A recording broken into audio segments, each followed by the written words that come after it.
I've just realised that me and Fraser have something in common, which is at 9 years old, we both started our businesses with chickens, which is amazing. So obviously the secret of success right now is chickens, so I'll take that forward. So just going to give you a bit of background on my life and how I got here. I've now been in business for, 13 years.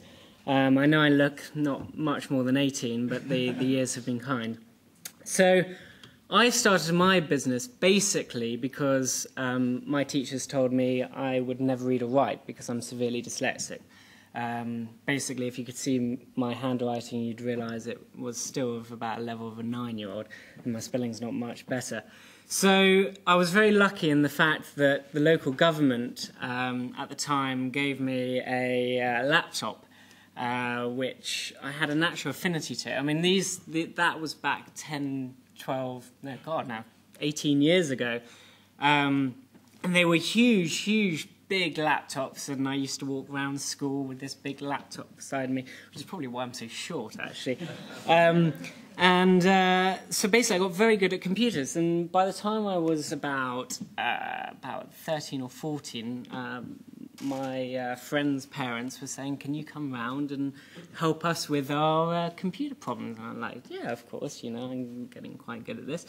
And so at about 14, I thought, well, it's ridiculous me doing this for free. You know, I could start my own business. So lo and behold, I thought, right, okay, £10 an hour, better than a paper round.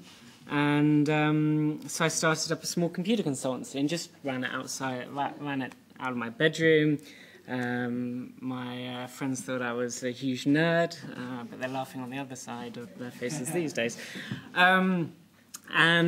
So basically grew this business, and one of the girls from my local school said, "Can I write an article on you?" Yeah, you know, if anybody's interested, you know, feel free.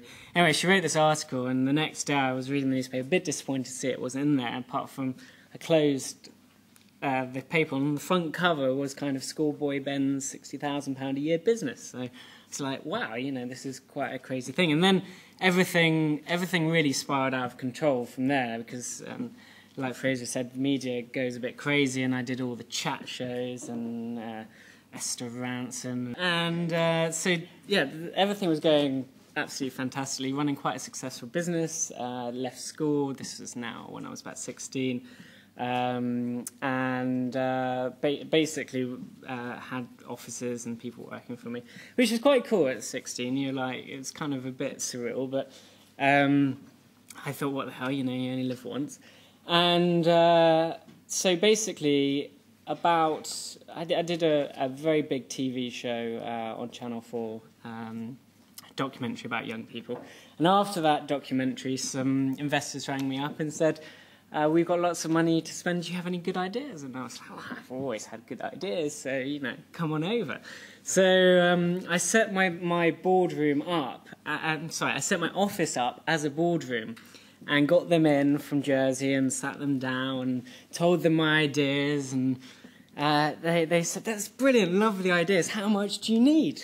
I was like, well, I haven't really thought about that. So I was like thinking in my head, what do I actually say? So I thought, okay, you know, give or take, you know, a bit. I said to them, well, you know, obviously I need £25 million. You know, as you do.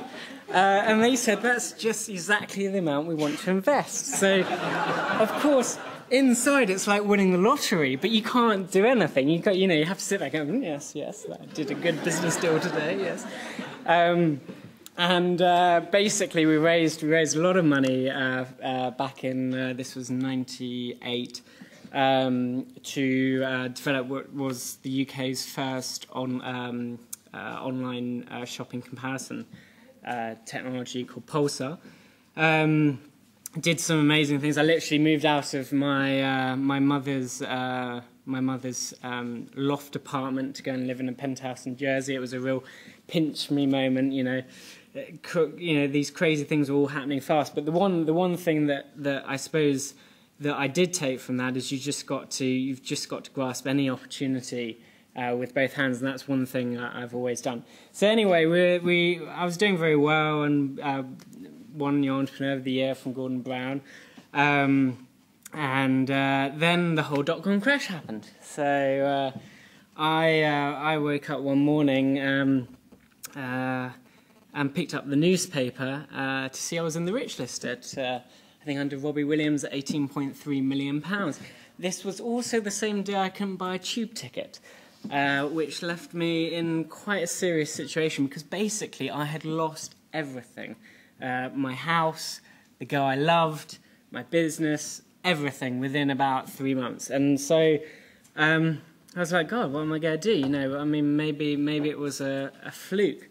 Maybe, you know, this whole thing, you know, was a dream and now it's all over. So I thought, okay, so went and stayed with some family friends and actually ended up doing a reality TV program for 3 months, which was a random thing in my past. Don't watch it, it's not good. I don't do anything bad, don't worry. And then, so basically then decided, okay, I've got to, I've really, you know, I love business, it's what I'm passionate about. Failure's not a bad thing, you can learn from it, and so I started the difficult task of getting back into business. So I basically started a small consultancy company developing kind of mobile phone applications, and it was just very small, but it was the first step in terms of getting back on my feet. Then the business grew, and actually I invented a new technology to do with anti-piracy.